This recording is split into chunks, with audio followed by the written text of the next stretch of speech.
Buenas tardes, por medio de este video se reemplazará la clase presencial de nuestra exposición, que se trata de métodos alternativos de investigación toxicológica.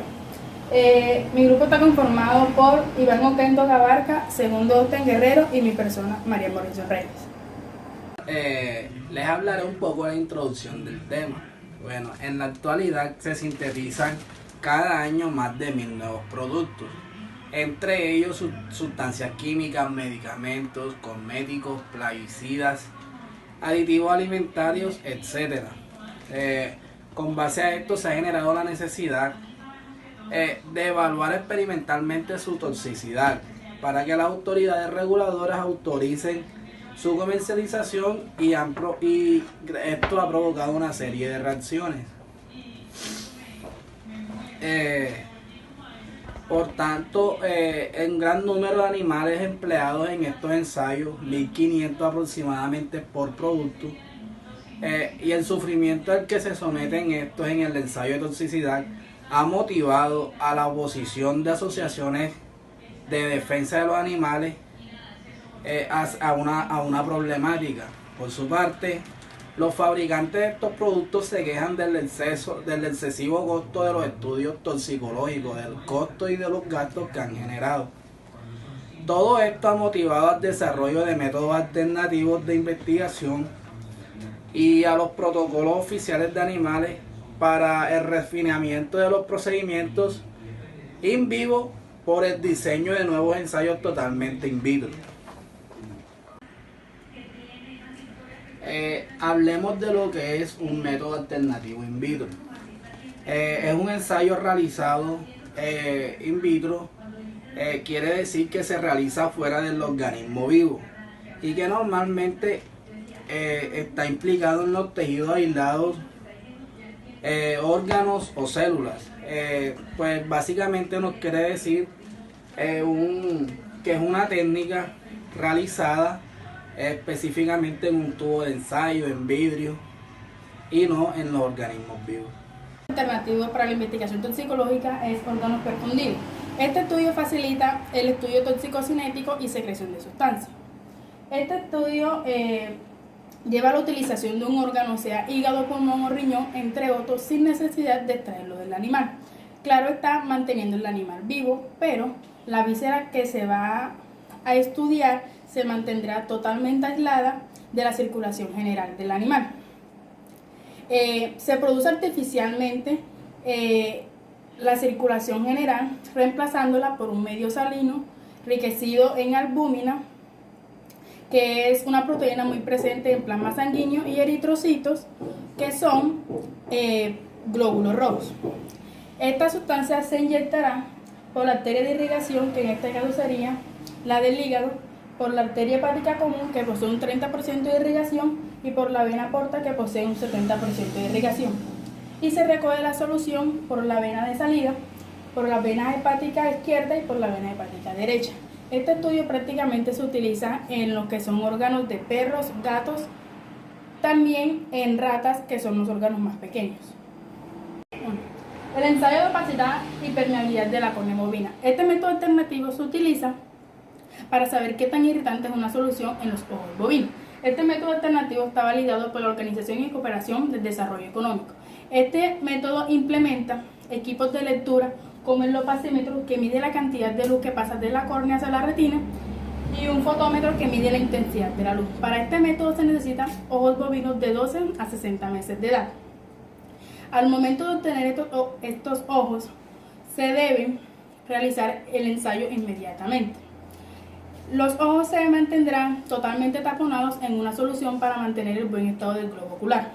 Después, en un soporte, se pondrá la córnea en la solución que se desea estudiar, totalmente taponados a una temperatura de 32 grados centígrados.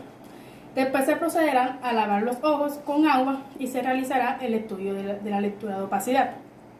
Al momento de realizar la lectura de opacidad, se debe clasificar la solución en 3 grupos. Si es irritante medio, los valores de opacidad serán de 0 a 25. El grupo 2, irritante moderado, los valores de opacidad serán de 25.1 y 55. Y el tercer grupo, que es irritante severo, que los valores de opacidad serán mayores de 55.1. Membrana coralontoidea del huevo de la gallina. Este método alternativo se utiliza para saber qué tan irritante es una solución en huevos ya fertilizados. Para este método alternativo se utilizan huevos de gallina con un peso de 50 y 60 gramos, con una temperatura de 36 a 37 grados centígrados. Después se procede a poner el huevo con la cámara de aire hacia arriba sin necesidad de rotarlo hasta el día siguiente, o sea, hasta el día 10 de fertilización. Después se procede a observarlo con un oscopio para saber si el huevo está totalmente fertilizado. Se procede después a romper por la cámara de aire, que es el espacio que hay entre la cáscara y la clara, y se pone la membrana hacia la solución que se desea estudiar. Después se retira con material o un instrumento quirúrgico la membrana y se evalúa, y ahí se sabe qué tan irritante fue esa solución para el huevo. El huevo de la gallina también se utiliza para otros métodos alternativos como el aislamiento de virus. En este caso se utiliza el huevo, se desinfecta con yodo y se procede a ponerlo en una superficie en donde el huevo se ve expuesto con una luz hacia abajo como un moscopio. Después se rompe el cascarón y se inocula el virus. Después se sella el cascarón con parafina y se pone a incubar este huevo de 36 a 38 grados centígrados de 2 a 4 días. Después se procede a ver el crecimiento vírico y si hay crecimiento se aísla el virus. Mi grupo de toxicología nos tocó como temática los métodos alternativos de investigación toxicológica. Bueno, como ustedes saben, ¿qué son métodos alternativos? Los métodos alternativos, estos dichosos métodos alternativos. Bueno, los métodos alternativos son métodos alternativos al método que se utiliza generalmente, que es el método in vivo. Entonces nosotros buscamos diferentes tipos de métodos y yo les voy a hablar de unos métodos en específico. En este caso es el método de desplante de cultivo organotípico. ¿Cierto? Bueno, ¿en qué consiste el método de desplante organotípico? Este método consiste en hacer un explante, la palabra que tengo. Explante significa un corte, una porción de un tejido como tal. Bueno, este explante va a tener un cierto tratamiento en el laboratorio para que no sea de utilidad en la investigación toxicológica. ¿Cómo nos va a ser de utilidad? Bueno, les voy a explicar paso por paso cómo funciona el método de explante organotípico. Bueno, primero se hace un explante obvio. Este explante debe tener unas características. Las características de este explante son, por ejemplo, tiene que ser fino. ¿Por qué fino? Para que permita la penetración por difusión del líquido de cultivo, donde están los nutrientes esenciales para la vida celular o la vida del tejido. Y grueso, pero no muy grueso, o sea, un grueso considerablemente grueso para que la proporción de células dañadas por el corte sea aún menor. ¿Sí quedó claro esa parte? Bueno, siguiente, después de haber hecho el explante, yo voy a someter el explante a un proceso llamado perfusión, como dice aquí, perfundir el tejido. ¿En qué consiste el método o en qué consiste la perfusión?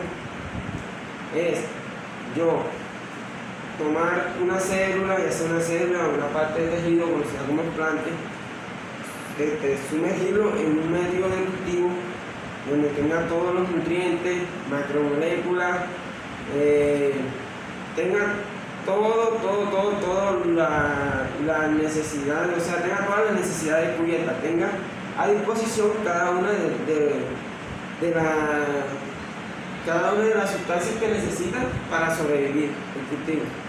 Bueno, esta perfusión tiene que ser del tejido, tiene que ser en condiciones estériles, no puede haber microorganismos en presencia, no puede haber hongos, o sea, ustedes saben, los tipos de microorganismos que existen no pueden tocar.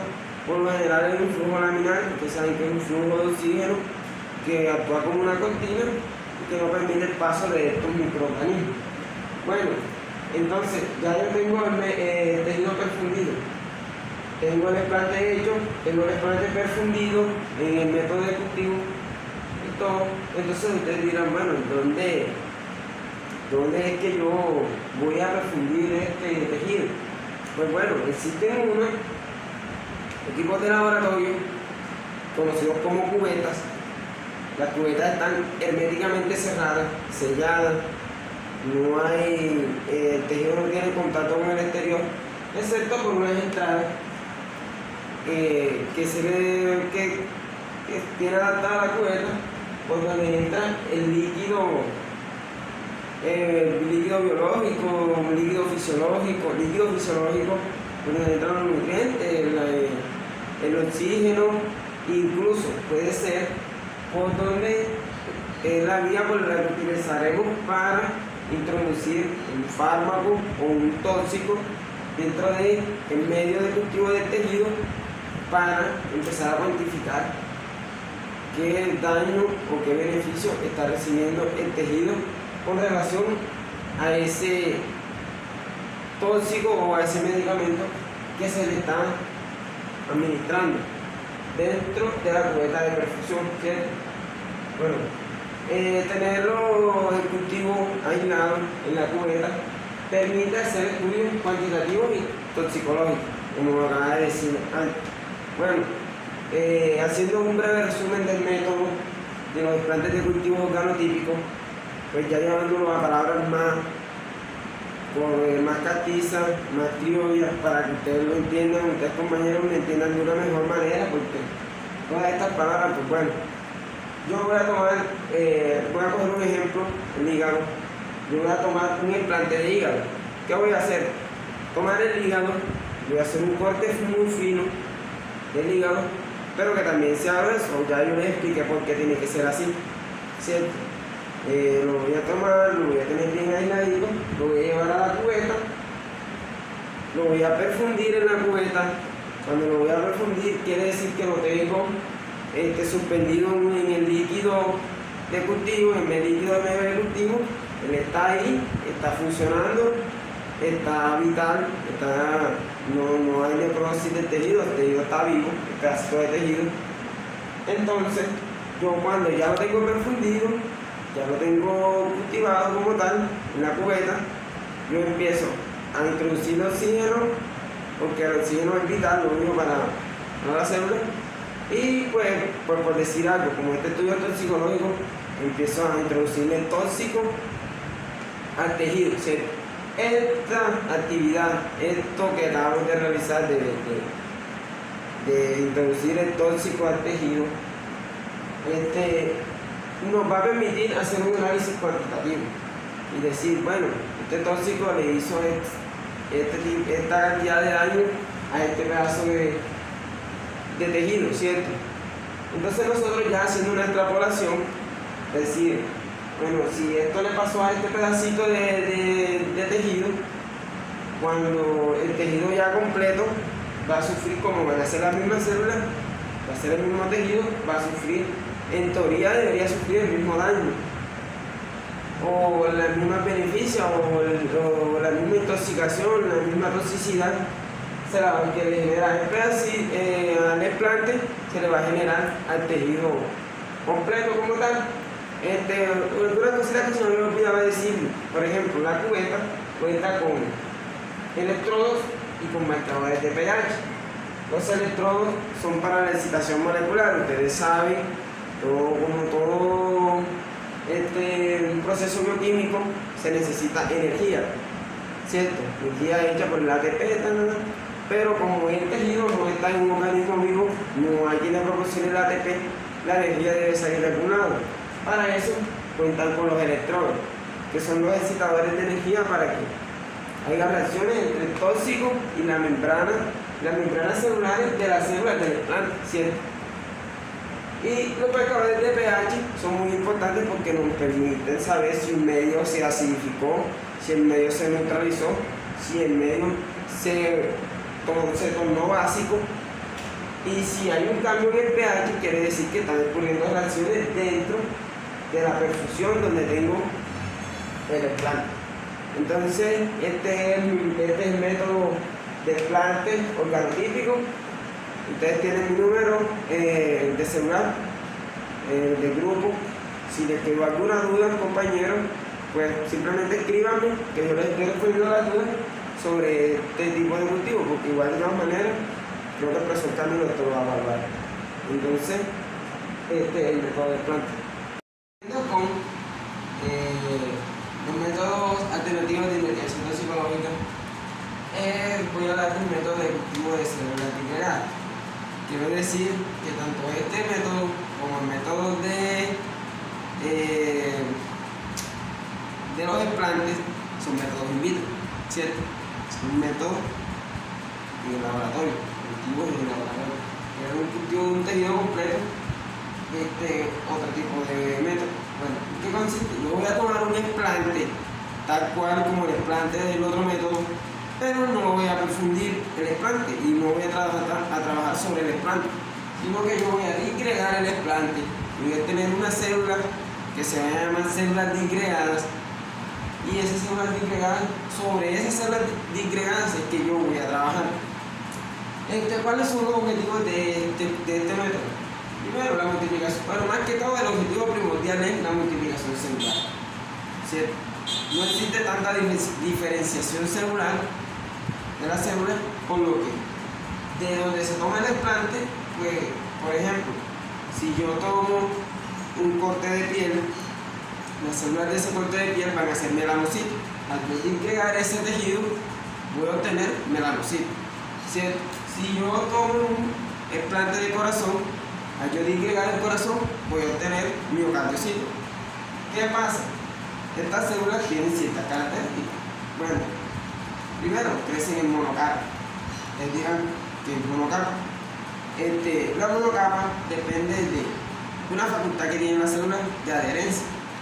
Por ejemplo, ya llevándola al laboratorio, una caja de Petri, la facultad que tiene esta célula disgregada de adherirse a las paredes de la caja de Petri, eso es un crecimiento en monocapa.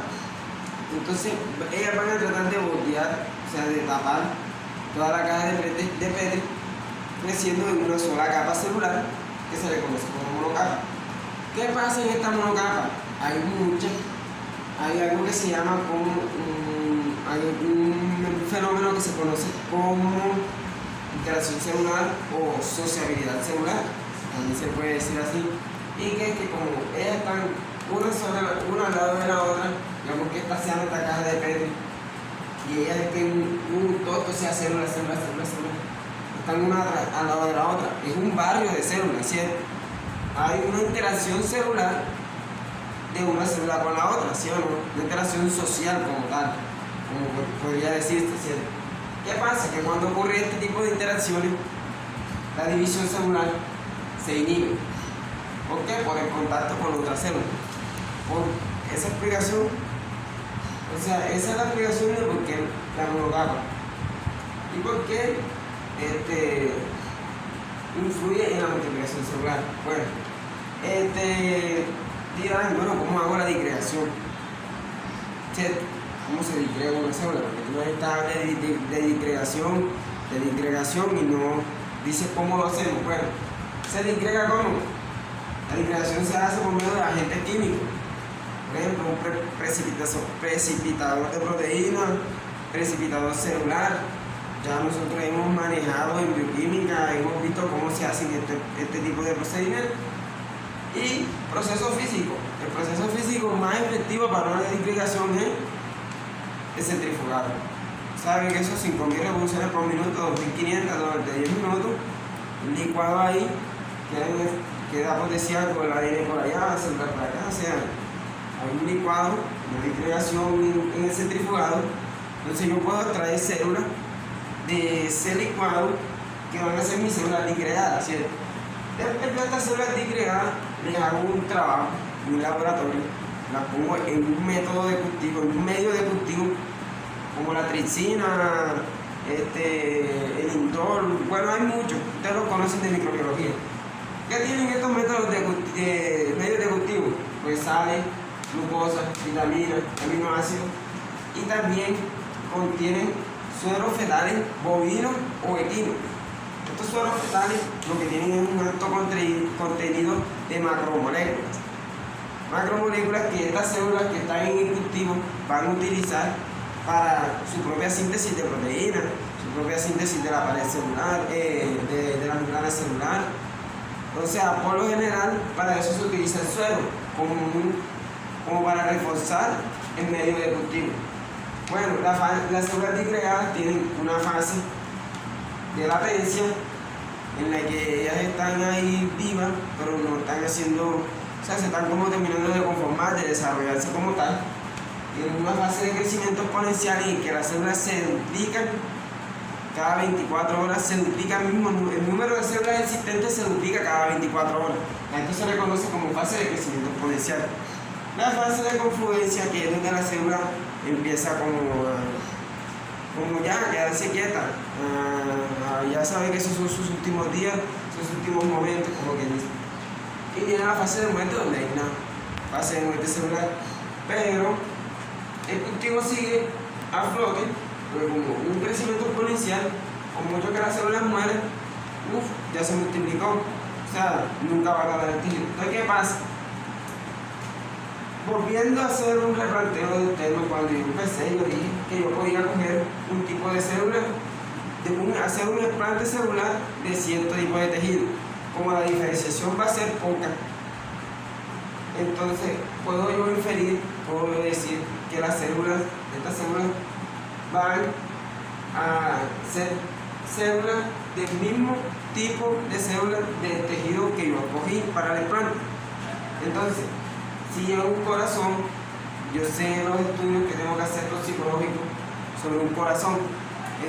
Bueno, quizás aquí ahora mismo en esta exposición, en este tutorial, no tengo los mayores recursos gráficos, pero me gustaría mostrarles, por ejemplo, cómo en un corazón influye la intoxicación digitálica, por ejemplo. Yo estuve viendo una buena información de esto, y es que yo con un estudio de células disgregadas, yo podía demostrar una intoxicación digitálica. Podía demostrarla primero porque la digoxina, que son los digitálicos, digitálico número 1 es la digoxina. La digoxina tiene un estrecho margen farmacológico, entonces es muy probable de que sea tóxico. Entonces, a nosotros aumentar la dosis de digoxina tratada sobre las células disgregadas, estas iban a presentar toxicidad. Entonces, ese era un estudio de células disgregadas en la que se estaba demostrando la toxicidad de la digoxina en los miocardiocitos. Entonces, como tal, les digo que este método es promisorio para las investigaciones toxicológicas, porque este método nos permite saber o determinar qué cantidad, o sea, qué dosis, qué concentración de un agente exógeno puede ser tóxico para las células, para un cultivo celular que vendría así como a reemplazar, no sé, un tejido vivo, como el corazón, o como un hígado, un riñón, un pulmón. ¿Sí?